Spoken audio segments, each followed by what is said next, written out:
esta festividad en especial es de las favoritas de mucha gente porque es muy vistosa, tiene muchos elementos, tiene comidas rituales que nos hacen participar de la historia a través de elementos que comemos, pero que tienen un significado. Pero además la fiesta tiene un fondo importantísimo que se puede aplicar a nuestras vidas actuales, porque habla del derecho a la libertad, del derecho a poder tomar decisiones de manera autónoma. Es una resistencia a la esclavitud y creo que esto la vuelve también una festividad muy, muy interesante. Y bueno, Irving Gatel, que es nuestro conferencista ya habitual y que la verdad le agradecemos mucho su conocimiento, siempre nos ilustra porque nos da diferentes perspectivas, no nada más la parte histórica, religiosa, filosófica, tenemos muchas perspectivas y no sé cómo le vas a hacer hoy porque es muy complicada esta festividad, tiene muchos elementos, pero bueno, no vamos a poder profundizar, es un ratito que vamos a poder estar juntos, pero seguramente les va a abrir muchas interrogantes que a lo mejor van a buscar ya después en libros de otras maneras, pero va a ser una buena abertura para entrarle a esto. Y bueno, pusimos este pequeño detalle que a mí me encantó, estas fotografías, que son fotografías históricas y que le agradezco muchísimo a Manuel Taifel, quien además de vender galletas y panes que a lo mejor han visto en el supermercado, los productos Taifel, él se ha dedicado toda su vida a coleccionar fotografías históricas de los judíos en México. Entonces tiene un archivo impresionante y nos donó todas las que están en el patio, que son fotografías tomadas acá, pero esta también la donó y es un Seder de Pesach, que ahorita Irving nos va a explicar lo que es esta cena festiva. Entonces, precisamente al poner esta mesa, se continúa en la mesa de la fotografía. Esa era la intención y espero que se entienda, para que ustedes puedan ver una mesa puesta de un Seder, o sea, de una cena festiva de la Pascua. Quiero también decir de dos elementos que hay aquí, que son esta botella de vino. Es un vino kosher de Pesach que se fabrica en México, pero que por muchos años se hizo en el salón de abajo. Antes de que se restaurara la sinagoga, ese salón que estaba en unas condiciones tremendas, el piso estaba todo hundido, las paredes estaban cayendo, pero ahí se fabricaba este vino, que es muy rico. Y bueno, hay otra botella de un vino importado, que es más un jugo de uva, que es tradicional. Y este libro, bueno, va a hablar Irving también de lo que es la Agadá de Pesach, que es un libro que es el que relata todas las historias que son las que se tienen que recordar en esta noche. Es el Éxodo, pero tiene comentarios, tiene reflexiones, y es un libro que ha provocado al arte de una manera como ninguna otra cosa en el judaísmo, que yo sepa. O sea, como texto, la Agadá de Pesach se ha ilustrado en tantas maneras que hay miles de versiones en cuanto a lo que es la ilustración. El texto es un texto y no hay otro, pero hay diferentes manifestaciones, comentarios que se agregan, y pusimos abajo una mesa con algunas de estas versiones que existen y que las quisimos compartir con ustedes para que las vean. Cuando termine la conferencia vamos a poner matzá y jaroset, que es este pan ácimo, y el jaroset es una mezcla de dátiles y otras cosas, pero sobre todo dátil, porque este es el jaroset, es la versión de los judíos sirios. Los judíos ashkenazim lo hacen de pasas con manzana. Trajimos el de mi suegra, ni modo, pero para mí que es el más rico. Y mientras ustedes conviven abajo pueden ver estos libros. Por ejemplo, hay uno que está en inglés, se llama The Survivor's Agadá, y es una Agadá que se hizo después de la liberación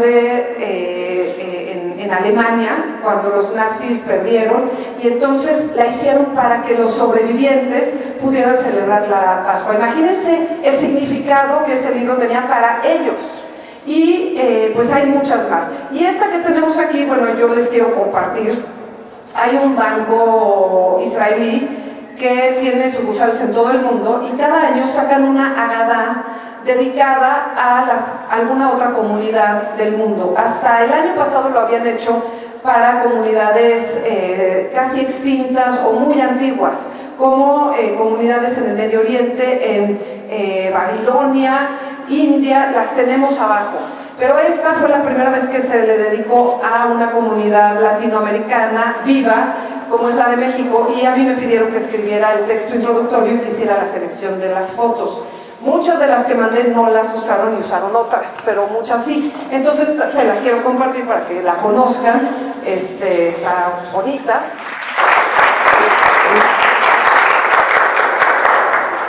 Gracias, Mónica. Ahora sí, tengo que advertirles que en esta ocasión creo que sí los voy a marear, que de veras es muchísimo lo que hay que decir de Pesaj. Estamos hablando definitivamente del relato más impactante, fascinante y desconcertante de toda la Biblia, el relato del Éxodo. Es un relato que ha fascinado, provocado también desde muchas perspectivas y a lo largo de los siglos, no nada más a judíos, también a no judíos, no nada más por las implicaciones religiosas, sino también por las implicaciones históricas. Probablemente, por ejemplo, entre arqueólogos, uno de los debates más intensos que hay, si no es que el más intenso, tiene que ver justamente con la historicidad del Éxodo, si realmente fueron acontecimientos que sucedieron o se trata nada más de una construcción mitológica. Entonces, es un tema súper complicado ya de por sí, desde esa cuestión eminentemente histórica. Y aparte, como si nosotros no estuviéramos contentos con lo complicado que estuviera, todavía lo complicamos más con todas las tradiciones que tenemos y todo lo que se hace alrededor de Pesaj. Por compararlo, no, obviamente no en el aspecto religioso, no en sus contenidos, no tiene nada que ver, pero sí en el sentido de cómo la gente, la sociedad, la colectividad judía se va preparando para Pesaj. Lo único equiparable en el contexto cristiano, que es el que ustedes más referentes deben tener, es cómo la gente se va preparando para Navidad. ¿Por qué? Porque Navidad es una etapa de 7, 8 días, desde Navidad hasta Año Nuevo, en donde hay que preparar básicamente 2 fiestas que implican por ahí regalos para los niños, que implica una gran cantidad de comida, toda la tradición esta del recalentado. Entonces es una vivencia muy parecida a la que se tiene en la comunidad judía cuando se viene esta festividad que dura justamente una semana también, donde hay un par de escenas al principio, el primer Seder de Pesaj, el segundo, las primeras 2 noches, y otra más al final, donde también hay que darles regalos a los niños con esta cuestión de la ficomán, que al rato voy a explicar. Entonces, obviamente es una época en la que la gente de la comunidad judía altera por completo todos sus hábitos, todo su ritmo de vida prácticamente se cancela y todo empieza a girar en torno a la celebración de Pesaj y en torno a las abuelas. Y ahorita les voy a explicar por qué. A las bobes, les decimos en Yiddish, ahorita les voy a explicar por qué. Entonces, vamos a empezar con la problemática del aspecto histórico. Quiero que se ubiquen en el momento en que se escribe el relato del Éxodo tal y como lo conocemos. Hay que entender que la literatura antigua, sobre todo la religiosa, no se escribía como la escribimos nosotros ahora.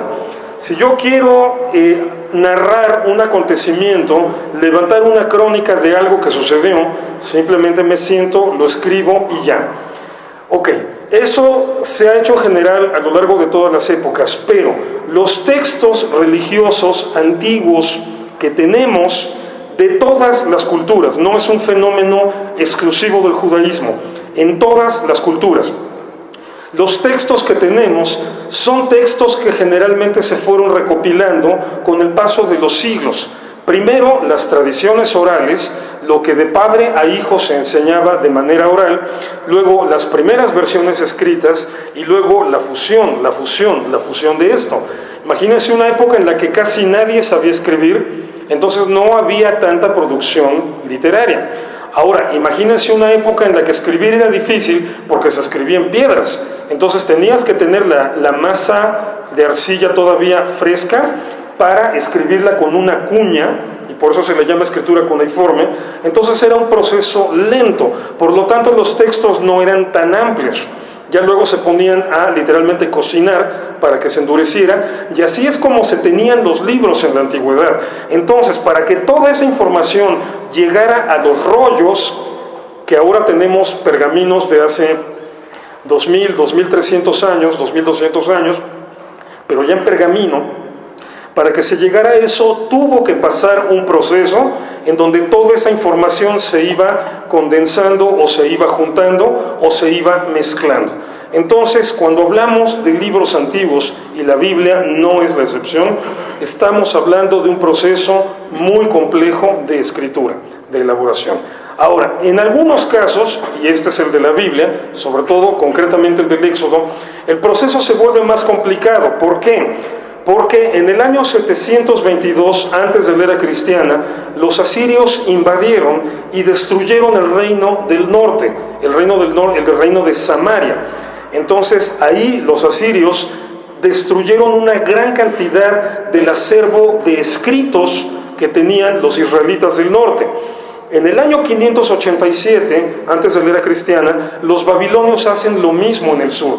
Invaden el reino de Judea, destruyen el reino israelita del sur, y entonces también el acervo escritural de Judea queda severamente dañado. Entonces, estas poblaciones fueron llevadas al exilio y se mantuvieron en esa condición hasta el año 539. Cuando los persas derrotan a los babilonios, los persas se convierten en los nuevos amos y señores de todo ese territorio, y entonces Ciro decreta que los israelitas del reino de Judá o del reino del norte, porque todos estaban en el territorio que él dominaba, podían regresar y reconstruir su reino, el reino de Judea.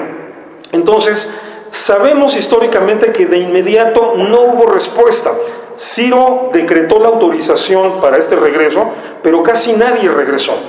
Mucha población se había quedado en Judea, pero la población que estaba exiliada en Babilonia ya tenía unos 50 años viviendo allí y había prosperado mucho. Resulta que les estaba yendo muy bien. Las tablillas babilónicas que se han recuperado de esta época demuestran que la comunidad de exiliados judíos llegó a desarrollar buenos negocios, sobre todo en la agricultura. Entonces muchos de inmediato no quisieron regresar. El regreso empieza realmente unos 30, 40 años después del decreto de Ciro, ya más bien en el siglo V antes de la era cristiana, y sobre todo durante el reinado de Artajerjes I. Los que conozcan la Biblia, les comento que de allí, de ese momento, vienen los libros de Esdras y Nehemías. Entonces, allí es en donde se relata los grandes procesos de migración de Babilonia hacia Judea otra vez. Entonces, Esdras va a ser la figura capital en este proceso. ¿Por qué? Porque es de la casta sacerdotal, es un escriba y es evidentemente el líder espiritual de esta generación de judíos. El Talmud dice: la Torá estuvo a punto de perderse, pero Esdras nos la devolvió. Esdras nos la devolvió. ¿Qué significa esto en términos históricos? Está comprobado por la investigación de la arqueología documental. Cuando esta generación de judíos llega otra vez a Judea, se encuentran básicamente con que todo el patrimonio de las escrituras sagradas del judaísmo, la Torá, lo que tenían de profetas, lo que tenían de escritos, quedó muy dañado por la invasión babilónica. Entonces, fue la generación de Esdras, y seguramente bajo el liderazgo de Esdras, que todo este desastre que había quedado de la invasión fue restaurado, reorganizado y otra vez rearmado. Entonces, la forma en la que nosotros conocemos la Torá, 5 libros, Génesis, Éxodo, Levítico, Números y Deuteronomio, organizada como está en estas 5 secciones, cada una dividida en diferentes parashot, que significa justamente sección, y que hay una parashá para cada semana, de tal manera que en todo el año se lee completa la Torá. Esta organización viene del tiempo de Esdras, probablemente fue idea del mismo Esdras. Entonces, es en este momento que se escribe la versión que nosotros conocemos del Éxodo y del Génesis, de paso. Lo interesante son estos dos libros. ¿Por qué? Porque los otros tres libros, Levítico, Números y Deuteronomio, son básicamente compilaciones legales. Eso no era tan difícil reorganizarlo, pero lo anterior, toda la narrativa de cómo se creó el mundo, de la Torre de Babel, del diluvio, de las historias de los patriarcas Abraham, Isaac, Jacob, los dos hijos de Jacob, Yosef en Egipto sobre todo, que es el antecedente del Éxodo, y todo el proceso del Éxodo, eso se tuvo que reconstruir a partir de los fragmentos que esta generación de escribas reencontraron. Entonces, es obvio, es un hecho definitivo, porque el mismo Tanaj, Biblia, que es la Biblia hebrea, o en cristiano, el Antiguo Testamento, el mismo Antiguo Testamento tiene ciertas expresiones por ahí repartidas que demuestran que hubo libros que se perdieron. Entonces, todo el patrimonio que antes se tenía quedó incompleto. Esto fue lo que Ezra y su generación lograron reconstruir. Ahora, y aquí hay un detalle interesantísimo que muchas veces nadie nos explica. ¿Qué estaba pasando en ese momento con el pueblo judío? Estaban viviendo un éxodo. Estaban como pueblo regresando de Babilonia a Judea. Y las expresiones que se utilizan en una sección del libro de Isaías, que no la escribió Isaías, sino que se escribió en este momento, reflejan que los judíos de ese momento estaban experimentando eso como vivir un segundo éxodo. Estaban comparándose a lo que había sucedido en los tiempos de Moisés. Por eso Isaías en esta sección dice frecuentemente: investiguen lo que sucedió en tiempos antiguos, es decir, se refiere al éxodo de Moisés, dice, para que sepan qué es lo que va a suceder ahora. Me estoy refiriendo a los capítulos 40 al 55 del libro del profeta Isaías. Es una sección no escrita por Isaías, sino escrita en este momento del segundo éxodo. Entonces, aquí es una cuestión muy importante para entender el relato del éxodo y el origen de la celebración de la Pascua o del Pesaj, tal y como lo hacemos, porque eminentemente lo que Esdras en ese momento quiso hacer fue explicar el porqué del exilio judío en Babilonia y el porqué del regreso, del éxodo, pero no en primer lugar el de Egipto a Canaán, sino el de Babilonia a Judea. Entonces, esa es la problemática fundamental que los biblistas y los teólogos nos enfrentamos a la hora de trabajar con el texto del Éxodo, que tenemos que tomar en cuenta que la redacción final, la redacción que conocemos, se hace en una época en la que el pueblo de Israel está viviendo otro éxodo. Y ahí viene la genialidad de Esdras, la genialidad de este relato. Esdras toma, a veces digo Esdras, a veces Esdras, es el mismo. Esdras toma una gran cantidad de información que hoy podemos asegurar originalmente debió no estar del todo relacionada, es decir, debió corresponder a episodios muy distintos en la historia del antiguo pueblo de Israel, sobre todo lo que tiene que ver con la conquista de Canaán y con el Éxodo, que otro día les cuento. Pero toma todos estos relatos y los fusiona en un mega relato que de una manera genial, insisto, engloba todos los éxodos posibles. El éxodo, tal como está escrito en la Biblia, más que un éxodo físico, es un éxodo cósmico, es un éxodo de proporciones absolutas. Por lo tanto, todos los éxodos que ha sufrido el pueblo judío, estamos especializados en ello, todos los éxodos que ha sufrido el pueblo judío se pueden reflejar perfectamente en el libro que tenemos en la Torá. Todos los éxodos que han sufrido otros pueblos, gitanos, armenios, tibetanos, todos, cuando leen el libro del Éxodo de la Biblia, quedan fascinados porque también sus éxodos, aunque no sean judíos, quedan perfectamente englobados allí. En los años 60 y 70, la teología de la liberación, con todo este discurso de franca línea marxista de liberar al continente de la opresión y todo este relajo, siempre su libro de referencia fue el libro del Éxodo. ¿Por qué? Porque es la obra maestra en la historia de la humanidad del fenómeno de lo que significa la liberación, de lo que significa dejar de ser esclavo y renacer como nación, no como individuo, no como persona. El Éxodo está eminentemente centrado en una dinámica de la colectividad, no del individuo. Entonces, es el relato por excelencia en toda la historia, en cualquier cultura, en cualquier lugar, de lo que implica, de cómo se da el proceso de liberación de una nación, de cómo nace una nación. Entonces, obviamente, la perspectiva que se va a empezar a tener después del exilio en Babilonia y después de la huella que Ezra deja en este proceso va a ser muy distinta a la que se tenía en la antigüedad.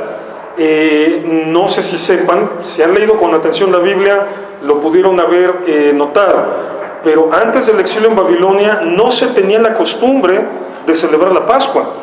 Hay un pasaje en la Torá donde dice que llegaron los israelitas a tal lugar y celebraron la Pascua, pero se menciona como si fuera algo fuera de lo normal, algo novedoso. Y luego, cuando en el libro de Reyes se está contando del reinado del rey Josías, que dice que se rescató el libro de la ley, que estaba perdido, o sea, imagínense, significa que la Torá estaba perdida, que ya nadie la tenía a la mano. Se hace una remodelación en el templo, se encuentra una copia del libro de la ley, y entonces lo primero que Josías ordena es que se celebre la Pascua, porque no se celebraba.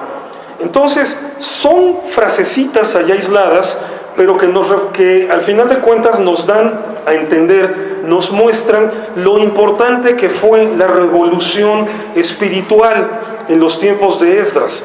Es el momento en donde, ya con el relato reconstruido, ya con la versión definitiva, que es la que conservamos hasta hoy, 2600 años usando la misma versión, no es cualquier cosa, entonces es en donde se establece que año con año, en esta época, en la época alrededor del pasandito el equinoccio de primavera, tenemos que celebrar, que conmemorar el Éxodo, tenemos que conmemorar la liberación del pueblo de Israel.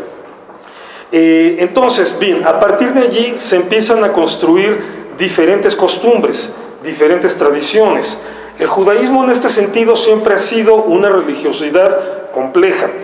La idea de que en la antigüedad solamente hubo un tipo de judaísmo es más falsa que una moneda de madera. El judaísmo siempre fue una religiosidad que tuvo tendencias distintas, antagónicas en algunos aspectos, siempre preservando una misma esencia, pero con variantes en las interpretaciones de ciertos detalles. Entonces, por ejemplo, nada más por contarles algunos chismes de la época, digamos que en el último periodo de lo que se llama la etapa del Segundo Templo, el templo se empieza a reconstruir a partir del año 539, antes de la era cristiana, y es destruido en el año 70. Entonces estamos hablando más o menos de 600 años de existencia del Segundo Templo en Jerusalén. La última etapa dura aproximadamente del año 164, antes de la era cristiana, la guerra macabea, hasta la destrucción del templo. ¿Por qué? Porque en ese periodo es cuando van a florecer las 4 tendencias clásicas del judaísmo antiguo: saduceos, fariseos, helenistas y apocalípticos. Entonces, no tenemos tantísima información como quisiéramos de estos grupos. De los saduceos no quedó casi nada.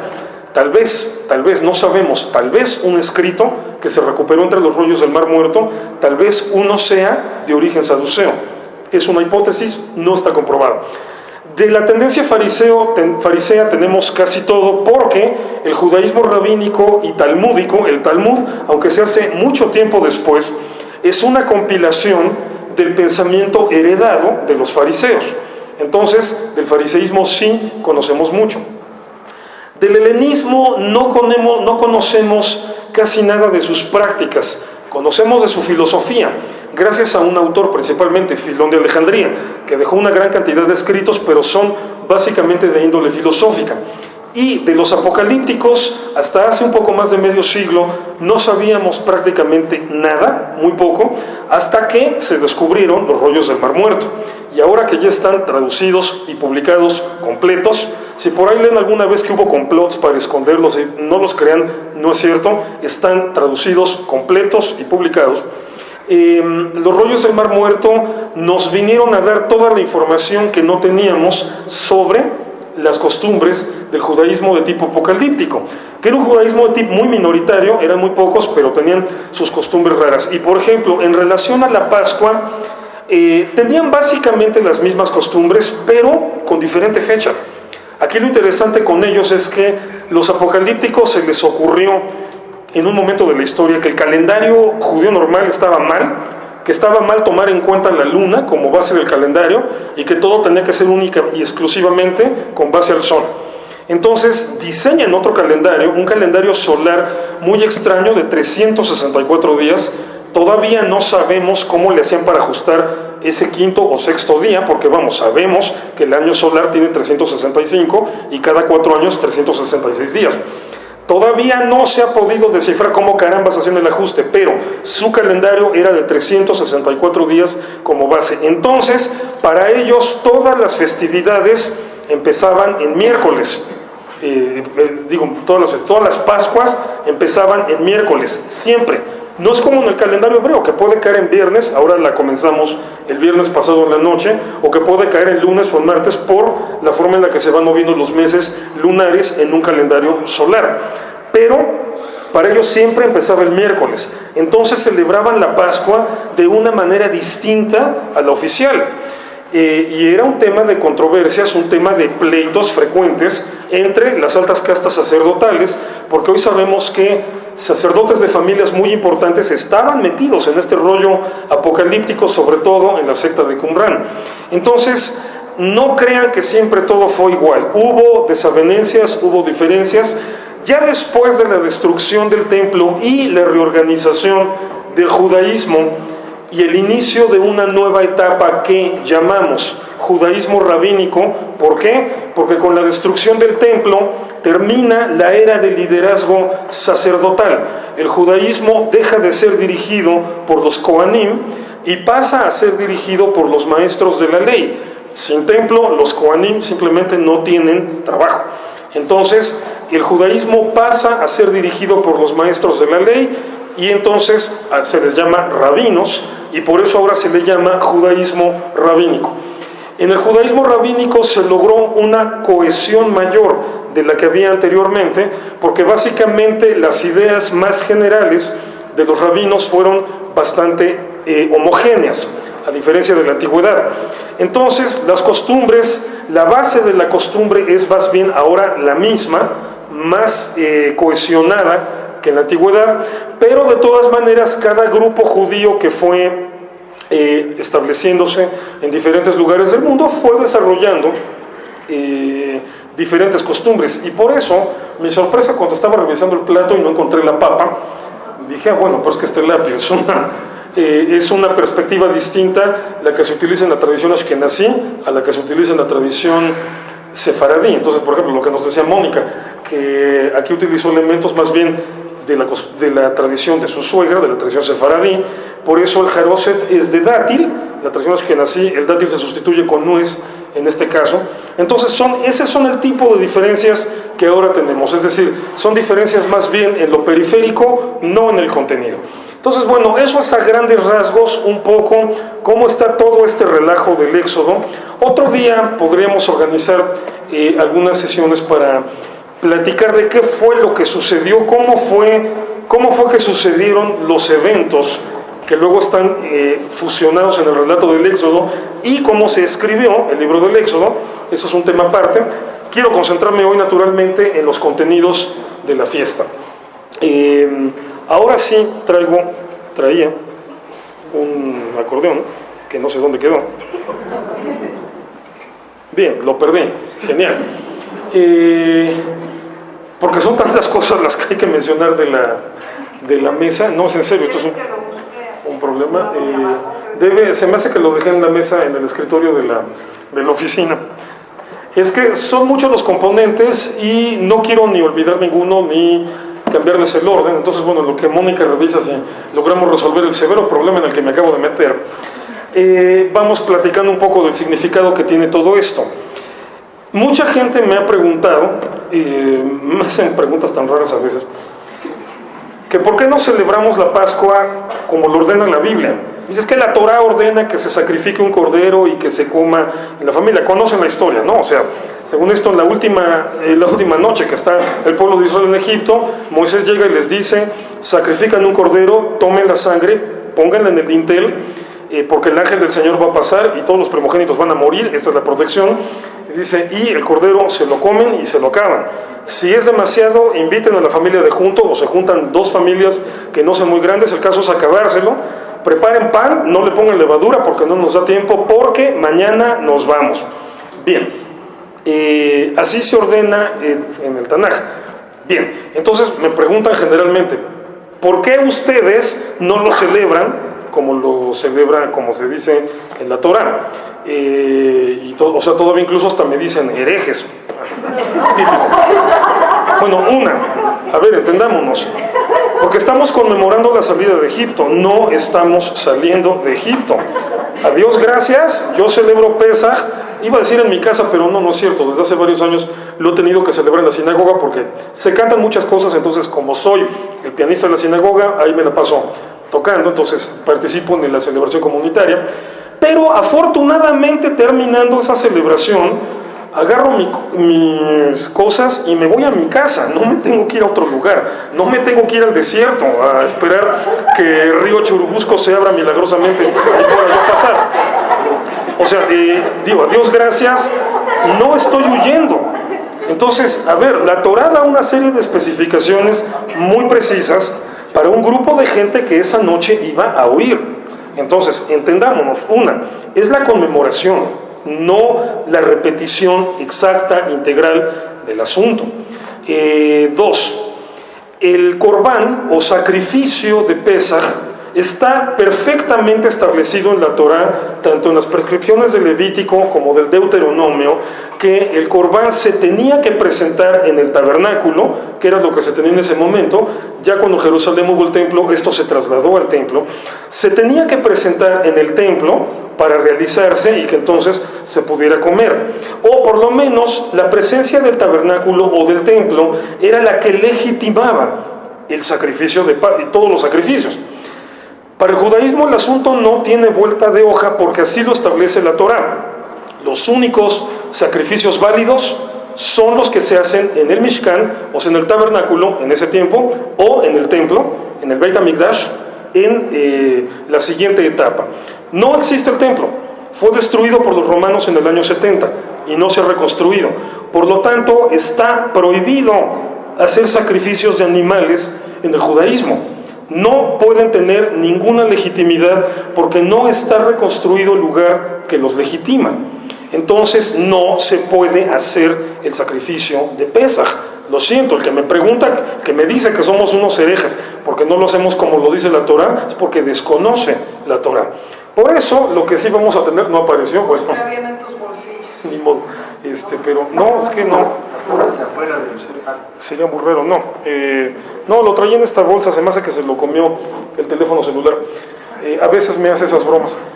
Bien, entonces, no importa, ahorita vamos platicando un poco porque lo que tenía era básicamente en un papel los elementos que están allí y lo que va sucediendo a lo largo de la Haggadah, para no tener que estarlo buscando allí, pero no importa, ahorita lo vamos explicando. Vamos por orden. El relajo de Pesaj empieza cuando hay que limpiar la casa. ¿Por qué? Porque la Torá dice que no debe haber hametz, que hay unas discusiones rabínicas fascinantes sobre lo que es y sobre lo que no es el hametz. Ahorita les pongo unos ejemplos. Que no debe haber hametz, salud, que esto es básicamente lo que debemos entender por hametz es levadura o aquello que hace que la comida fermente. Es decir, por ejemplo, un alimento, sobre todo los derivados de los cereales, que en un momento dado se fermentan y que pueden provocar la fermentación de otro alimento, son considerados hametz. Entonces, por ejemplo, pero aquí hay una prescripción rabínica fundamental. El hametz solo es algo que se puede comer. Es decir, por ejemplo, un bolillo es hametz porque es pan leudado. Si tú te comes el bolillo y dejas migajas en la mesa, son hametz. ¿Por qué? Dicen los sabios de la antigüedad, si la puedes agarrar así con el dedo y comértela, la migaja es hametz. Pero en el momento en que se te cae al piso y que por lógica ya no lo vas a hacer, por cuestiones de higiene, entonces ya no es hametz. Las migajas de pan en el piso no son hametz, porque no se comen. Dicen los sabios, son basura, esa se tira, nada más. Entonces, hay una prohibición en la Torah que dice que antes de Pesaj tienes que limpiar toda tu casa de hametz, y de ahí se deriva la tradición de hacer la limpieza de casa. En la antigüedad, la prescripción de los rabinos es que el 14 de Nisan en la noche, o sea, antesito de Pesaj, te pones a revisar toda tu casa y revisas que no haya nada de hametz. Bien, como las casas han crecido trascendentalmente y los seres humanos, sobre todo en algunas familias, seguimos teniendo hábitos de gueto y acumulamos cosas. Tenemos cajas y libros y ropa y de todo. Entonces, lo de la limpieza de la casa se vuelve más complicado. Entonces, en la antigüedad los rabinos sí te decían, no puedes empezar ni el 13 ni el 12 de Nisan, porque en esos 2-3 días de hacer la limpieza, se te puede olvidar que lo estás haciendo por Pesaj.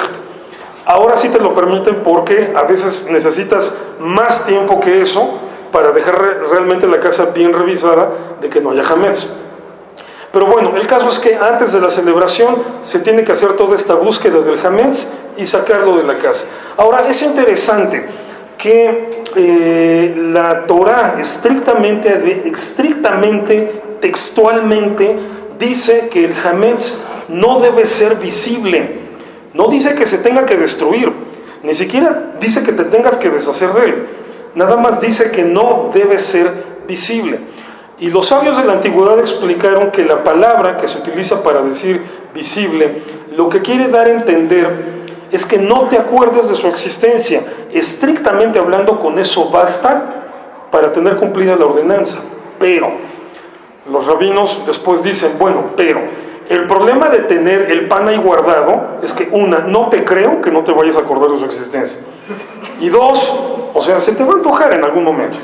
O sea, seamos honestos, ¿sí? Yo la otra noche estaba trabajando un poco ya tarde en la casa, en la computadora, y digo, bueno, bendito lugar en donde yo vivo, donde uno puede caminar unas cuadras y en la madrugada uno encuentra una tortería abierta que está ahí casi las 24 horas. Estaba a punto de animarme a ir por una torta cuando mi sobrina me recordó, es hametz. Qué tragedia la mía, me quedé con hambre, me tuve que comer un plátano. Entonces, aquí el problema es ese, o sea, nótese cómo en el judaísmo el énfasis no está en la cosa, no es la magia de la cosa, no es decir, el bolillo presente en mi casa me hace malo, o el bolillo fuera de mi casa me hace bueno. No, olvídalo, eso no tiene sentido. El problema eres tú, el problema es tú mismo, el problema es la situación de uno mismo. Lo que quiere enseñarte esta cuestión de deshacerte del hametz es que cuando te enfrentas a los problemas de la libertad, lo que implica la libertad, tienes que estar bien concentrado. Entonces tienes que deshacerte de las cosas que te estorban. Una persona que se propone ser libre, pero que no está dispuesta a deshacerse de las cosas que le estorban, no lo va a lograr, menos una sociedad. Entonces parece de repente irracional el concepto, ¿no? La Torah dice, al que se le halle hametz en su casa, será cortado de su pueblo. Parece una idea brutal, o sea, de veras, por un triquitraque, me merezco que me corten de mi pueblo. No, vete al fondo de lo que esto implica. Sí, el triquitraque es hametz, por si tenían la duda. Las galletas en general. Vayan al fondo de lo que implica esto. Una persona que quiere ser libre, pero que no está dispuesta a renunciar a las cosas que estorban, que en este caso el símbolo es el hametz, y ahorita explico por qué, está condenada al fracaso. Es lo que nos está queriendo decir la Torah. ¿Por qué el hametz? Porque es levadura, porque leuda. Si tú dejas que lo que te estorba se quede ahí y no te deshaces de eso, dentro de un año va a ser más grande, va a empezar a estorbar más, va a crecer. Los problemas, los estorbos, los vicios no se quedan estáticos, siempre empeoran.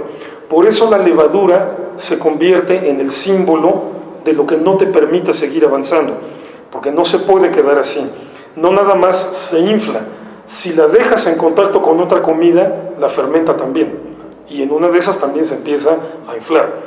Entonces, por eso la idea de la Torah es tan radical, pero tan bien escogida en el sentido de que simboliza perfecto qué es lo que en un momento dado no te dejaría ser libre. La imagen en la noche del Éxodo es justamente esa.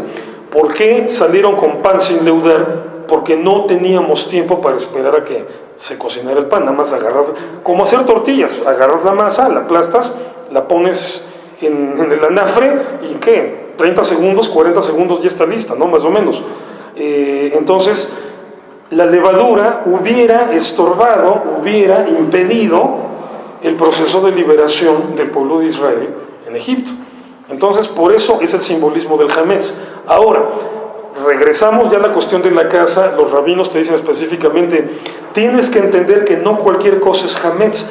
Tampoco te vuelvas paranoico, tampoco te vuelvas obsesivo con estos temas y creas que cualquier cosa te estorba. Tampoco te vuelvas un fundamentalista. Es decir, si de repente encontraste migajas debajo de una de tus mesas, en el tercer día de Pesaj, no te tienes que arrancar los cabellos diciendo, Dios, estoy cortado de mi pueblo porque encontré migajas aquí. No, si ya son basura, dicen los sabios, eso no cuenta como Hametz, nada más bárrela y tírala, haz lo que tienes que hacer. En este sentido, tienes que entender obviamente que lo que le va a dar al Hametz, la categoría de Hametz, eres tú. Y dicen los rabinos, eso se define por algo muy simple, ¿se puede comer o no? Si es algo que ya no se puede comer, que ya no es apto para consumo humano, es basura, no Hametz. Entonces, todo al final de cuentas siempre gira en torno al ser humano.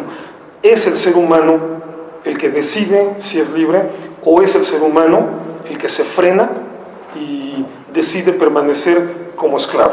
Aún los que viven en la condición de esclavitud conservan el derecho interno que nadie les puede quitar, el privilegio de decidir si por lo menos su espíritu y sus mentes son libres o no. Hace poco tiempo en una charla sobre el tema, un amigo ponía un ejemplo que me encantó, que decía, tenemos el ejemplo de, independientemente de las posturas políticas de cada quien, Mahatma Gandhi, Nelson Mandela, dos personas que pasaron muchos años de su vida en la cárcel, es decir, no eran libres físicamente, pero su espíritu era tan libre que lograron la liberación también de sus pueblos. Entonces, ahí, al final de cuentas, el mensaje de la Torah es, todo este asunto del Hametz, de la libertad, etcétera, está en ti. Es lo primero que debes entender.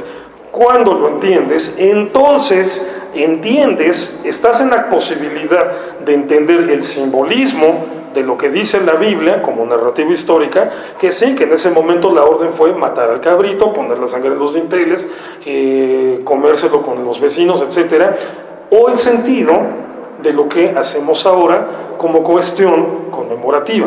Entonces, ¿qué es lo que ponemos aquí? Vamos a ver. Tenemos aquí un típico plato de Pesaj que tiene una serie de elementos simbólicos que obviamente desde donde están no ven, pero luego se asoman para verlos. Y tenemos aquí los elementos. Este es una pata de pollo, que todavía si se calienta creo que se podría comer. Es una pata de pollo o de carnero para representar el sacrificio que se hacía del Corbán de Pesaj. ¿Por qué se permite que se haga de pollo? Porque la Torah establece que cuando una familia era pobre y no podía darse la posibilidad de costear el sacrificio de una vaca o de un becerro, podía hacerlo con aves. Entonces podemos poner o bien una pata de carnero o una pieza de pollo, generalmente de la extremidad, es decir, la pata o el ala, para representar, simbolizar que en la antigüedad, cuando había templo, se hacía este sacrificio. Por lo tanto, este es el único ingrediente que no se come de todo lo que se pone en la mesa de Pesaj. Tenemos también las hierbas amargas, la lechuga, que afortunadamente su raíz es ligeramente amarga y por eso cuenta como hierba amarga. Hay otras versiones un poco más salvajes que son la raíz del rábano amargo, que esa sabe horrorosa, pero bueno, en algunas familias, sobre todo en la tradición ashkenazí, se utiliza mucho la raíz del rábano. Y tenemos también el apio, que ese también es amargo, pero afortunadamente creo que en México estamos tan acostumbrados a ponerle apio a una gran cantidad de jugos que todo el mundo creo que hasta nos hace falta, ¿no? Ponerle el apio, ni se diga si es un Bloody Mary. Esta es hierba amarga. Ok, y este es otro esto que está aquí. Yo no soy un gran... Me lo vendieron como maró. Okay. Hierba amarga que se llama, puede ser diente de león, que también sirve para ciertas cuestiones curativas. Lo venden en los mercados. Esto algunas familias judías lo usan para la hierba amarga, que diles por qué. Claro, sí, ahorita vamos a explicar el simbolismo de eso. Pero sí, claro, es que la Torah dice que se usan hierbas amargas, no te dice cuál. Entonces, cualquier hierba que sea comestible y que una vez que tú la pruebes corrobores que sabe rayos, se puede utilizar. ¿Por qué? O sea, bueno, aquí van varios simbolismos. Tenemos la pasta, el jaroset, que esta es la pasta que se hace con dátiles y que es dulzona, es una mermelada básicamente, es muy dulce, es muy sabrosa.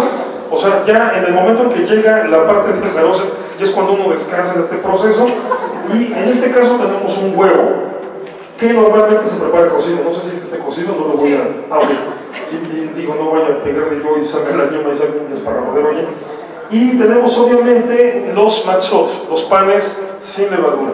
Todo esto normalmente va aquí en el centro, claro. La mesa tiene que estar preparada aparte con las copas para la cuestión del vino. Nos tenemos que echar 4 copas de vino esa noche. Es que siempre he dicho que eso se estableció porque comemos tanto que necesitamos digerirlo. Y como no se puede tomar cerveza porque tiene levadura, es hametz la cerveza, entonces, ni modo, con 4 copas de vino, con eso ya no morimos ante los embates de la abuela. Ahorita les explico a qué me refiero. Tenemos el pan entonces. Bien, aquí a lo largo de la cena, que le llamamos Seder, que creo que los vas a enseñar. Sí, para que vean la masa. Okay. Bien, vamos a estar de todas maneras, se van a conocer en persona. A lo largo de la cena se van, obviamente, hay un orden en el cual todo esto se tiene que ir comiendo. Tenemos esa es la matzá. Es como una galleta salada pero sin sal. En realidad es un bolillo literalmente aplastado, sin levadura y así cocido como va. Es uno de los panes más aburridos que se puede imaginar. Que no sabe básicamente nada. Y tenemos aquí agua con sal, que tiene todo un significado. Ya les mencioné el de la pata de pollo o la pata de carnero, que representa el sacrificio que se hacía en la antigüedad. El agua con sal representa las lágrimas del pueblo de Israel, el sudor y las lágrimas del pueblo de Israel cuando fue esclavo en Egipto. Y por ello se toma un pedazo de papa o un pedazo de lechuga o de apio de hierba amarga. En la tradición ashkenazí lo normal es la papa, se remoja en agua salada y se come. ¿Para qué? La idea es que volvamos a sentir el sabor de las lágrimas de nuestros ancestros cuando fuimos esclavos. Las hierbas amargas justamente tienen ese objetivo, recordarnos la amargura, el sufrimiento de la esclavitud.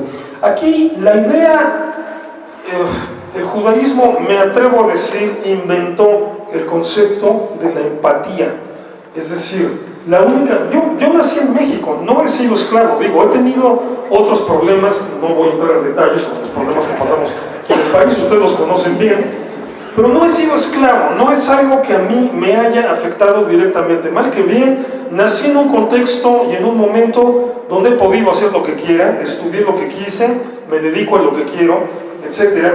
Entonces, yo no he pasado por esa experiencia. Por el hecho de que cada año tenga que comer de esto, me obliga a sentarme por un momento en esa condición, es decir, hacer un trabajo de empatía, de identificarme con el sentimiento, con la sensación, con el estado emocional del otro, en este caso del esclavo, y en este caso más aún de mi ancestro. Entonces, por ello, el uso de hierbas amargas. La pasta del jaroset, como pueden ver, es rojiza, espero que no se caiga. Como pueden ver, es de tono rojizo. Al ratito van a tener oportunidad de probar un poco. Es dulce, pero esta pasta rojiza nos recuerda la pasta con la que nuestros ancestros en Egipto hacían los ladrillos para construir las ciudades egipcias o los monumentos egipcios. Digo, ya ven que a los egipcios les encantaba construir. Marcelo Branco del segundo piso se quedó corto. Entonces, esta pasta nos recuerda toda toda esta cuestión de la fabricación de los ladrillos, pero hay una cuestión interesante: es dulce, no es amarga. Es decir, aquí no está la idea de la amargura de estar como esclavos construyendo ladrillos. Lo que dicen nuestros sabios es que esta pasta es dulce porque, pese a la esclavitud y pese al trabajo agobiante, el alma del pueblo de Israel nunca perdió su dulzura. Entonces, por eso esta pasta se hace con dátiles, en la tradición sefaradí es el ingrediente principal, o pasas o nueces en la tradición ashkenazí, pero la idea es esa, una pasta dulce que nos recuerda que, pese a todo el oprobio que sufrimos en este contexto, nuestra alma nunca perdió la dulzura. Y está obviamente la matzá, el pan sin levadura, que nos recuerda la premura con la que esa noche de repente apareció Moisés diciendo: no me la van a creer, ya nos vamos, entonces por favor preparen pan, ni modo, no hay posibilidad de dudarlo, pero de volada nos vamos. Entonces se deriva aquí una costumbre interesante, que la explicación que estaba leyendo hace un tiempo de un rabino muy ortodoxo es chistosa, porque de repente son cosas que parecieran banales, pero no lo son. Yo te explico por qué.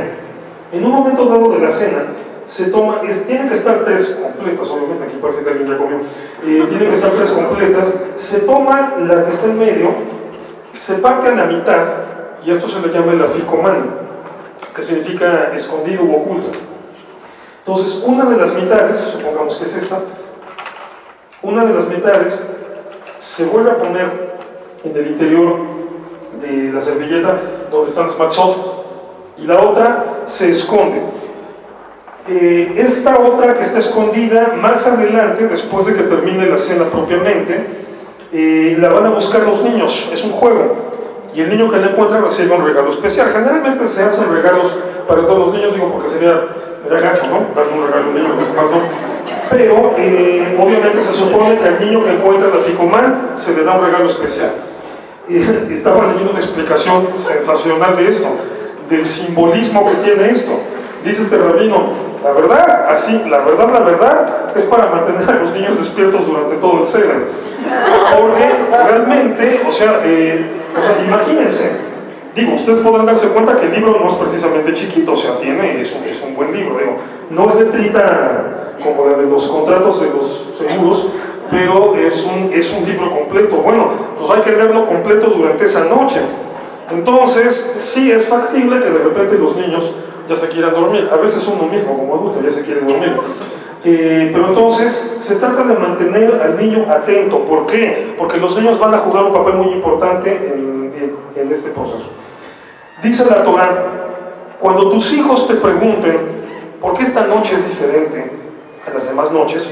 ¿Por qué en esta noche comemos panes sin levadura? ¿Por qué comemos hierbas amargas? ¿Por qué hacemos todo este relajo? Entonces, con esa frase, la Torá condenó a los niños a tener que pasar por ese proceso de que cuando van a cumplir 4 años, o cuando ya cumplieron 4 años, el niño que tenga 4 años es el que debe hacer estas preguntas. Entonces, una de las partes, así como en el catolicismo sería el catecismo, nada más que todavía más chiquitos, se tienen que aprender de memoria las preguntas que tienen que hacer, porque lo sentimos. La Torá dice: cuando te pregunten tus niños, entonces no hay vuelta de hoja, lo siento, tienes 4 años, te toca hacer las preguntas. Entonces hay que tener al niño despierto en ese momento. Ya, si no hay niños de 4 años de edad, obviamente la pregunta la hace el niño más pequeño en cuestión, tenga 5, 6, 7 años. Pero el caso es que hay un momento en que se tienen que plantear esta serie de preguntas, que es tal vez el momento más emotivo de la noche, lo que cantamos con el Manishtaná, así se llama. Manishtaná alayla se bejol aleilot. ¿Por qué esta noche es diferente que todas las demás noches? Son muchas las cuestiones que son diferentes. Por ejemplo, En las demás noches se bebe, por ejemplo, en las de Shabbat se bebe vino para el kiddush, pero se utiliza pan, se utiliza halá, que es un pan normal, pan con levadura. ¿Por qué esta noche utilizamos panes sin levadura? Entonces el niño tiene que hacer esta pregunta y es de donde tiene que partir la reflexión para todos. De esta noche es diferente de todas porque esclavos fuimos en la tierra de Egipto y el Señor nos liberó y nos sacó de allí con mano poderosa. Entonces, bueno, de ahí se deriva entonces todo lo que es técnicamente la Haggadah, que significa literalmente relato. Es una recapitulación de todos los eventos que sucedieron durante el Éxodo y donde hay momentos muy interesantes. Por ejemplo, mencionándolos así de rápido, toda esta cuestión del cruce del Mar Rojo y que los egipcios se ahogaron, una orden establecida por los rabinos. Esto no está ordenado en la Torá, pero la Torá tampoco prohíbe que nosotros nos organicemos. Hay una costumbre muy importante, muy significativa, y que otra vez retoma el asunto de la empatía, pero en el otro lado. Es decir, yo como hierbas amargas para recordar y por un momento intentar vivir la experiencia de amargura de mis ancestros. Pero cuando se sirven las copas de vino, hay un momento en el momento en que la Haggadah está mencionando las 10 plagas de Egipto y luego que los egipcios se ahogaron en el Mar Rojo. Entonces la costumbre es que por cada plaga yo voy sacando una gota de mi copa de vino y la pongo aparte en una servilleta donde no ensucie el mantel, pues seguramente mi mamá me ahorca. Yo voy sacando una gota por cada plaga. ¿Por qué? El vino significa felicidad en el judaísmo. Bebemos vino para estar felices. Uno se pone feliz, se los garantizo.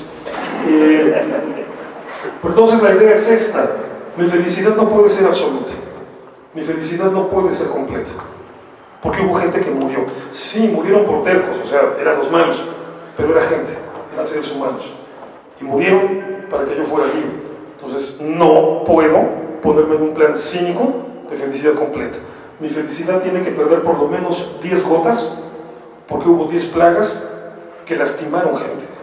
Dice un midrash, es decir, un relato complementario que construye la tradición judía alrededor de la Torá, que en el momento en que el Mar Rojo se abrió y el pueblo de Israel salió, huyó y se ahogaron los egipcios, dice que entonces, bueno, conocen el relato bíblico, Miriam, la hermana de Moisés, y otras mujeres empiezan a bailar y cantar, y que entonces los ángeles del cielo también empezaron a bailar y cantar y celebrar la liberación de Israel, y que entonces Dios se paró en medio de ellos y los cayó y les dijo a los ángeles: ¿por qué se gozan? ¿No ven que mis hijos están muriendo? O sea, los egipcios también son hijos de Dios. Entonces, este es otro momento en donde el judaísmo enfatiza esa cuestión de la empatía, pero la empatía con el sufrimiento de mi enemigo también eso tiene que hacerse, porque si no perdemos nuestra condición de humanos. O sea, el animal es el que se echa a su presa y se la come y no le importa lo demás. El ser humano siempre tiene que estar por encima de eso. Entonces, aún en el momento de la victoria, el ser humano tiene que recordar la desgracia de su enemigo. Sí, tal vez se la buscó, tal vez se la ganó, pero uno tiene aún por lo menos en ese nivel simbólico, que empatizarse con él. Entonces, bueno, se va comiendo cada uno de estos elementos, o sea, menos la representación del sacrificio, se va leyendo todo el relato del Éxodo. Llega el momento de la cena y ese es el momento más difícil probablemente en una cena de Pesaj normal, porque después de la cena viene la acción de gracias, el agradecimiento, que es lo que llamamos el Birkat Hamazon, la bendición de acción de gracias. ¿Por qué los judíos lo hacemos después de la comida? ¿Por qué la acción de gracias se hace después de que ya comimos? Porque la Torah dice: comeréis, os saciaréis y agradeceréis. Entonces, primero comes, luego te sacias y luego le agradeces a Dios, luego bendices. Bien, Esta parte se la tomaron muy en serio las abuelas. Generalmente las abuelas son las que orquestan todo el proceso. Se la toman demasiado en serio y preparan una cantidad de comida, no sé de dónde la sacan, pues comida, y comida, y comida, y comida. Cuando crees que ya no puedes más, sale la bobe con otro plato. Cuando de veras ya no puedes más, tienes a la bobe junto preguntándote, ¿quieres más? Y no importa qué digas, o sea, si dices sí, dame un poquito, te sirven mucho. Si le dices no, ya no puedo, te sirven mucho de todas maneras. Y si no te lo comes, se ofenden. Entonces, ahí es en donde viene la verdadera parte problemática, donde uno literalmente revienta. Es la misma experiencia después de Navidad de Año Nuevo que todos los cristianos están viendo cuántos kilos subieron. Nosotros lo estamos viendo generalmente en esta época del año. Entonces, bueno, afortunadamente yo tengo en ese sentido un poco de suerte. No engordo tanto porque no soy un gran fan de los tamales judíos, que tenemos tamales nosotros también, y son característicos de la cena. O sea, ya después de todo este asunto ritual, viene la cena donde generalmente no faltan matzeboles y gefilte fish. ¿Qué es la matzebol? O sea, son bolitas de pan, pero hechas de matzá. O sea, se muele la matzá, hay recetas, hay de recetas a recetas, se hace la bolita. Son como albóndigas, pero de pan, ¿no? Tamales. ¿Qué es el gefilte fish? En un buen gefilte fish, desde unos 2-3 días antes, agarras el pescado y lo empiezas a machacar así con técnica de molcajete, pero tienes que machacarlo todo, carne, vísceras y huesos. Digo, los más peligrosos o seguramente los sacas y no los puedes machacar bien, pero por lo menos la parte de los cartílagos y los huesos blandos, machacarlo todo, todos aprovechan absolutamente todo. Y con eso preparas una masa, le puedes agregar otros ingredientes, también hay recetas a recetas, agregas otros ingredientes y haces bolitas de esa masa, o sea, tamalitos de pescado. Ya, obviamente, esto lo puedes aderezar de diferentes maneras. La versión más tradicional, por lo menos la que yo he comido 6 o 7 años consecutivos en Betel, en la sinagoga, que no han variado el menú, ya me sé, ¿no? Como va a ser, es las matzeboles, las sirven con caldo de pollo, esto es muy tradicional, y con tallarines, pero que son tallarines que no se hacen de la manera tradicional, o sea, son tallarines básicamente de huevo para que no tengan matzá. Y luego el gefilte fish lo preparan pues con algún tipo de condimento, generalmente lo hacían a la veracruzana, así como el pescado de la veracruzana, y esto ya es una fusión, un mestizaje cultural de la cocina judía con la cocina mexicana, aunque este año ahí sí le variaron, lo sirvieron con un adobo, bastante bueno, pero lástima que sea gefilte fish, no soy un gran fan de eso. Entonces, bueno, yo no me la paso comiendo gefilte fish, yo no me la paso comiendo matzeboles, yo no engordo tanto. Entonces, eso es generalmente ya durante la cena el desfile de platillos. Familias que son muy grandes, ese es un detalle, mi familia también en ese sentido es pequeña, pero familias que son muy grandes, no les cuento cómo se ponen, por ejemplo, las familias árabes, que digo, los árabes generalmente, por ejemplo, la comunidad Maguen David, la gente tiene 4 o 5 hijos de repente promedio por familia. Entonces, obviamente, cuando ya son grandes esos hijos, salud, y se juntan todos, bueno, es un mundo de gente ahí, y obviamente están, o sea, pues las 2 abuelas, o la abuela que esté viva, están todas las mamás, o sea, las 4 o 5 mamás, o las esposas de los hijos, las cuñadas o los yernos, todos compitiendo por ver quién hace más comida. Entonces, a eso me refiero, que se vuelve un problema verdaderamente acabártelo. Por eso los judíos institucionalizamos algo todavía más radical que el recalentado. No, nada de recalentado, al día siguiente hay otra cena. A ver si ahí ya nos acabamos las cosas. Normalmente no se acaban, todo a lo largo de la semana uno tiene que seguir. Es como en Año Nuevo, ¿no? Tienes que seguir comiendo pavo medio enero. Bien, entonces, lo que quiero que se den cuenta es cómo alrededor de todo esto se crea este espíritu festivo, este ambiente familiar, pero también todos estos elementos cargados de simbolismo. Un aspecto muy importante a lo largo de todo este proceso es que siempre hay una silla vacía en la mesa. Aquí obviamente no se ve, digo, bueno, se ve nada más una parte de la mesa, pero la silla vacía debe estar por acá, o probablemente en la cabecera, y es la mesa del profeta Elías, a quien se le tiene que servir también una copa de vino, porque según la tradición judía, Elías va a regresar como profeta. Es algo que tiene muchas explicaciones posibles. Hay quienes lo explican en un sentido literal, pero luego no te explican en qué sentido es literal. Es decir, si Elías de alguna manera milagrosa sobrevivió y tiene como 3000 años de edad, o si será la reencarnación, o si será alguien con el espíritu poseso de Elías, o si solamente es una cuestión simbólica, y que entonces hay que entender lo que representa el espíritu de Elías para entender en qué sentido simbólicamente regresaría Elías. Pero el caso es que se deja un lugar para el profeta Elías con su copa, con su plato ahí listo, como si fuera a llegar como invitado, porque según la tradición judía, derivado del libro de Malaquías, dice que antes de que venga el día final vendrá el profeta Elías, que será justamente el preludio de la redención. Entonces, como toda esta festividad gira en torno al concepto de redención, entonces el lugar del profeta Elías es importantísimo. Entonces ya después de la comida, después de se canta, después de dar la acción de gracias, se canta una canción tradicional que se llama el Yohu Anabi, o sea, Elías el profeta, una canción sobre el profeta Elías, que se canta también todos los sábados al terminar el Shabbat, en el rezo de Adonai, pero en este momento se canta como una de las partes importantes del Seder, y es tradición que se pida a los niños que vayan a asomarse a la puerta, o que alguien vaya a asomarse a la puerta para ver si en esta ocasión llega el profeta Elías. Y bueno, ya de esa manera el Seder, después de mucha lectura, después de mucha comida, después de muchos elementos simbólicos, o sea, terminarse todo el libro, ¿qué te lleva? Pues ya con todo y comida tranquilamente 2 horas y media, o sea, es una cena bastante larga, es un protocolo bastante largo, y ya se procede a las partes finales, se toma la última copa de vino, son 4 en totales, 4 las copas que se tienen que tomar. Aquí hay una costumbre muy interesante, en el momento en que se come la matzá, en el momento en que se toman las copas de vino, se acostumbra a hacerlo recostados. ¿Por qué? Es literalmente por fachosos.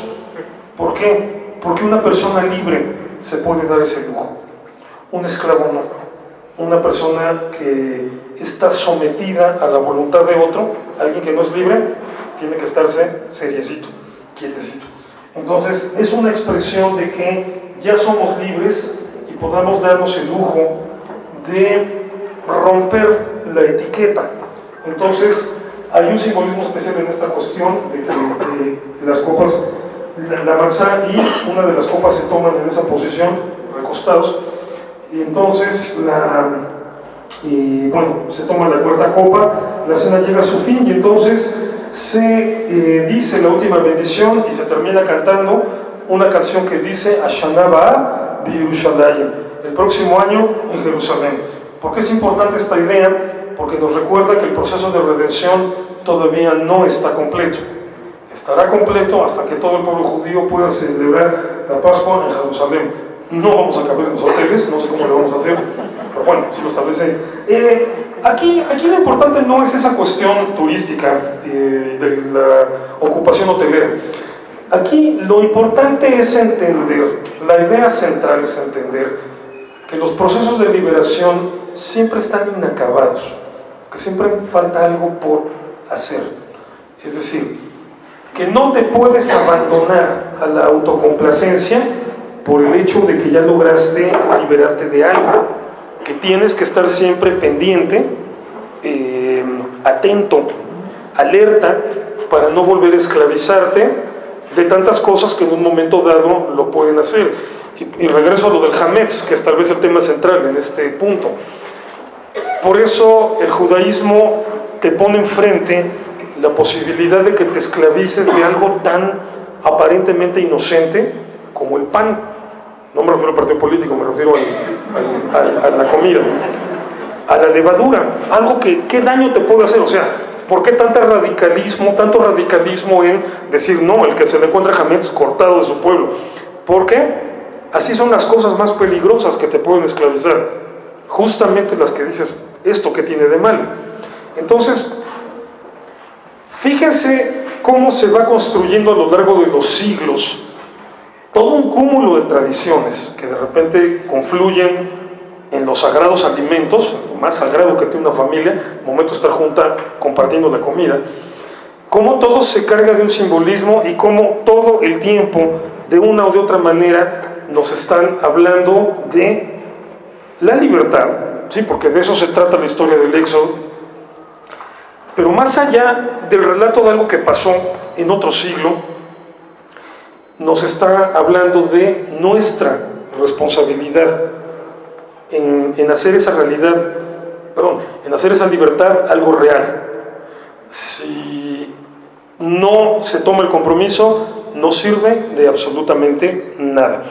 Y regreso al principio de la charla, esa fue la genialidad de Esdras cuando construye el relato del Éxodo. La pregunta aquí sería, si el pueblo de Israel estaba viviendo un segundo éxodo de Babilonia, regresando a Judea, ¿por qué Esdras no escribió ese segundo éxodo? ¿Por qué no escribió cómo salieron los judíos de Babilonia y llegaron a Judea? Porque entonces los judíos de esa generación hubieran sentido el relato como propio, pero los de la siguiente ya no. Entonces Ezra, para garantizar que todos los judíos se puedan identificar con ese relato, Ezra, el relato que reconstruye, es el de 800 años atrás, para que entonces también esa generación, la que estaba saliendo de Babilonia para regresar a Judea, hiciera el esfuerzo de empatizarse con un evento que no habían vivido en persona, pero que estaban viviendo algo similar. Y por eso la tradición judía va a establecer uno de los principios más sagrados de la celebración de Pesaj. Todo judío debe celebrar Pesaj como si hubiera estado en Egipto. O sea, tengo que vivir este proceso, tengo que sentir todo lo que hay allí, todos los significados, cada simbolismo, lo tengo que sentir, no como si yo estoy diciendo, mis ancestros salieron de Egipto, yo salí de Egipto. Luego tengo que entender que yo también tengo un Egipto, yo también tengo algo de qué zafarme, de qué liberarme, de qué salir. Puede ser una relación enfermiza con alguien, una codependencia, una patología, un vicio. Ese ya es un asunto donde cada quien se tiene que autoexaminar. Pero el sentido final de Pesaj es ese. Tienes que vivirlo como si tú hubieras sido parte de ello.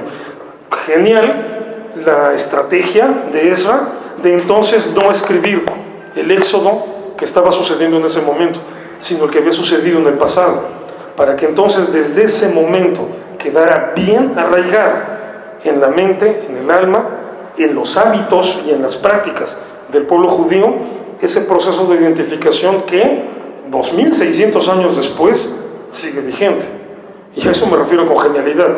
No cualquiera ha inventado cosas que puedan presumir 2600 años de vigencia. Bien, seguramente se me fueron algunos detalles, algunas cosas, porque perdí mi acordeón, pero si ahorita alguien ahí tiene preguntas que quieran hacer sobre estos asuntos, podemos pasar a un ratillo de preguntas y respuestas. A ver, entonces, ¿tenemos otro micrófono a la mano? A ver, vamos, empezamos aquí ahorita y luego aquí atrás. Muchas gracias por la conferencia, aprendí mucho hoy y quisiera saber qué significa Pesaj y si la primera noche de Pesaj es en luna llena siempre. Ok. Gracias. Pesaj significa literalmente pasar. O sea, la idea viene de que, que esa noche el ángel del Señor pasó por Egipto y es lo que provoca la muerte de los primogénitos, pero los israelitas fueron protegidos y cuidados en sus hogares. Entonces, por eso, por ejemplo, en inglés se le llama Passover, que significa eso, pasar por encima. Esa es la traducción literal de la palabra Pesaj, que castellanizada es Pascua. Esa es la idea. El ángel del Señor pasó. Es la Pascua del Señor, porque el ángel del Señor pasó por Egipto, los primogénitos murieron y por eso nos permitieron salir libres. Y sí, siempre queda en luna llena, porque es el 14 y 15 del mes de Aviv. Los meses en el calendario hebreo son lunares, entonces empiezan con la luna nueva y por lo tanto el día 14 y 15 de todos los meses siempre es luna llena. Entonces todas las festividades que están prescritas para el día 15 del mes, bueno, todas son Pesaj y Sukkot, caen necesariamente en luna llena. Purim también, 14 de Adar, entonces también cae con la luna llena. Entonces, sí, esta es una característica de las festividades que están indicadas para el día 14 o 15 del mes. Como el mes es lunar, forzosamente cae con la luna llena. Quiero completar una cosita. En la diáspora se celebran 2 días de Pesaj, a diferencia de la tierra de Israel, que solamente se celebra uno. Bueno, son 8 días, pero en Israel son 7 y en la diáspora son 8, debido a que como en la antigüedad el calendario no estaba tan preciso. Ahorita tenemos mucha tecnología y podemos hacer cálculos a muchos años de distancia, pero en ese entonces no era tan preciso. Entonces, para no tener dudas, en la diáspora se hacen 2 noches, mientras que en Israel una sola. Sí, gracias. Y al respecto déjame agregar, pero eso nada más es por bullangueros, porque en realidad la precisión de cálculo astronómico, o sea, el calendario hebreo funciona con una precisión científica que ya no requiere de estar haciendo cálculos a ver si pasa o no pasa. La precisión la tenemos desde el año 358 de la era cristiana. Entonces realmente es una tradición que viene de antes y que queda arraigada, porque creo que justamente es donde se nos ve el espíritu festivo. Si podemos extenderlo un día más, siempre lo vamos a hacer. Perdón, ahí tienes una pregunta. ¿Tiene algún significado el hecho de que el niño que pregunta debe tener 4 años o de ser más chiquito? O sea, ¿por qué 4 años o ser más chiquito? No, porque no es un significado, no, es una cuestión eminentemente práctica. O sea, un niño de 3 años difícilmente se va a lograr aprender bien las preguntas. A veces hay niños de 4 que estás así diciendo que te dan ganas de tocar. Perdón, digo, es difícil para los niños aprendérsela de memoria, es todo un reto. Les puedo recomendar una película maravillosa, muy triste, o sea, si preparen el nudo en la garganta porque tiene un desenlace bastante triste, pero que en un momento dado se mete con este asunto. Se llama Nunca te vayas sin decir te quiero. Tal vez algunos ya la vieron. Entonces, sí, el niño de 4 años se supone que es el que ya está en condiciones de poder hacerlo bien. En el judaísmo esto sí es una cuestión fundamental. Las mitzvot, o sea, las ordenanzas de la Torah, no son obligatorias para quien no tenga la capacidad de cumplirlas. Bien, a ver, ahí el micrófono, no sé si llegue, por favor, además, habla fuerte. Sí, gracias. Las 4 copas del Ceder se establecen desde Esdras o después del año 70 de la destrucción del templo. No tenemos ningún registro que nos permita asegurar que se establecen desde Esdras. O sea, el formato de la cena tal y como lo conocemos data de la época de la era rabínica, porque, o sea, ten en cuenta que aquí el elemento principal es esta cuestión de la patita de carnero, digo, de pollo o de cordero, que obviamente es un hábito posterior a la destrucción del templo. Entonces, el hecho de que en la antigüedad todavía, antes de la destrucción del templo, el elemento central de la cena fuera ese corbán, ese sacrificio, implica que toda la celebración era distinta. Entonces, no tenemos ningún registro que nos diga que la cuestión de las 4 copas es anterior. Tenemos muy poca documentación al respecto. O sea, se sabe que se utilizaban varias copas, pero no, o sea, ya para la época rabínica, mira, la época rabínica empieza, en términos extraoficiales, más o menos desde 3 siglos antes de la era cristiana. Lo que pasa es que ya había rabinos, pero todavía seguía vigente la directriz sacerdotal. Pero, o sea, ya sabemos que en esta época ya se establecieron varias de estas costumbres. Entonces, es probable que lo de las 4 copas ya se hiciera desde antes de la destrucción del templo, pero no se puede asegurar que desde la época de Esdras, que estamos hablando hoy de 600 años antes. Entonces, lo que sí es un hecho es esto: el formato del Seder, tal como lo hacemos, es característicamente del judaísmo rabínico. ¿Qué fecha, perdón? El judaísmo rabínico podemos considerar, bueno, es que es un proceso de consolidación. De manera definitiva, estamos hablando del año 200 de la era cristiana para acá, pero la gestación del judaísmo rabínico empieza desde el año 70 con el colapso del templo.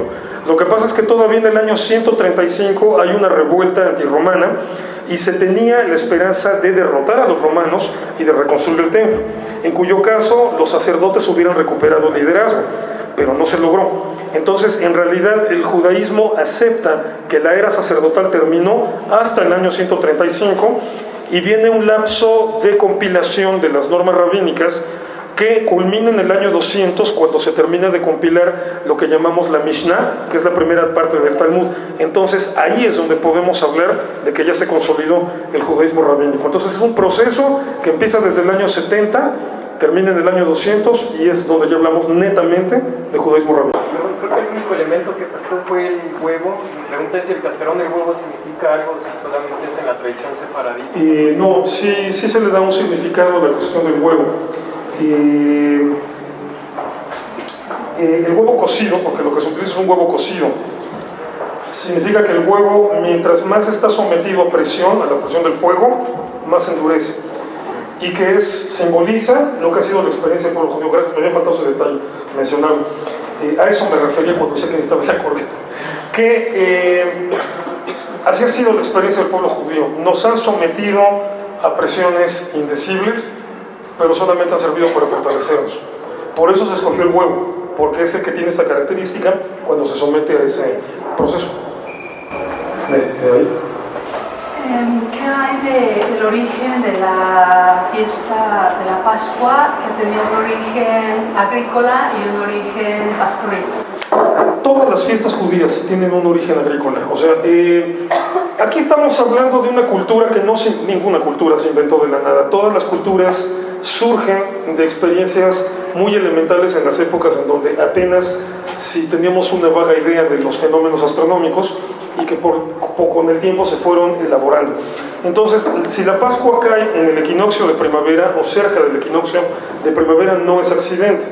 O sea, todas las culturas tienen fiestas en los equinoccios y en los solsticios, en los puntos cardinales del año en relación al ciclo del sol. Ahora, lo interesante aquí es esto, es que como la festividad de la Pascua, tal y como la celebramos hasta la fecha, se institucionaliza cuando el grupo regresa del exilio en Babilonia. En ese momento, los líderes sacerdotales que hacen esto, Esdras, según la tradición, hacen una construcción teórica que está enfocada a un evento histórico, que no tiene relación con el solsticio. Es decir, el éxodo podía haber sido en cualquier época, fue en esas épocas, entonces bueno, queda relacionado con el solsticio, pero como Esdras le hace una construcción teórica y eminentemente teológica, donde lo vincula con el fenómeno de la libertad, el judaísmo es una de las pocas religiones, tal vez la única, que esta fiesta del equinoccio de primavera va a perder todas sus connotaciones solares. En todas las culturas, las fiestas del equinoccio de primavera tienen que ver con el concepto de el triunfo del sol. ¿Por qué? Porque a partir del equinoccio los días empiezan a ser más largos que las noches. Entonces, en todas las culturas, las fiestas del equinoccio de primavera están íntimamente relacionadas con la mitología solar. En el judaísmo no, porque se construye a partir de premisas accidentales, es decir, llegaron los egipcios en la antigüedad, los babilonios después, nos dieron en la torre, nos esclavizaron allá, nos llevaron acá, luego pudimos escapar, es decir, con algo que no tiene que ver con el ciclo solar, y a partir de ahí se construye toda una teología que hace que la fiesta tenga toda una significación distinta, pero no cabe duda que en su origen, sí. La Torah todavía conserva otra fiesta netamente agrícola, que es la que sigue, Shavuot, la fiesta después de 7 semanas, después de 49 días, que es la fiesta donde se presentaban las primicias de las cosechas. Entonces, esa fiesta sí sigue conservando netamente su connotación agrícola y connotación solar. En la Pascua ya quedó diluida, si no es que desaparecida por completo, pero sí lo tenía, definitivamente.